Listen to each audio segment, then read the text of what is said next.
How to enable new Siri in iOS 18. Let's get started. Launch your settings. Now scroll down, navigate to the option of Siri. Here you're gonna find different option. Click on the option of Talk to Siri. Now check in for the option of Hey Siri or Hey Siri. Click on Enable Siri.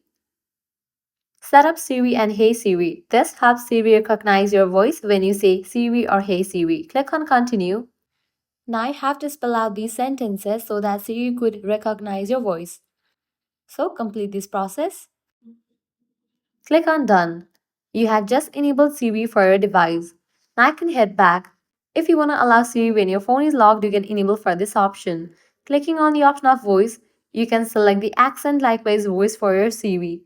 So this way you can easily enable new Siri in iOS 18. If this tutorial was helpful, do not forget to like, share and subscribe to our channel. Thanks for watching.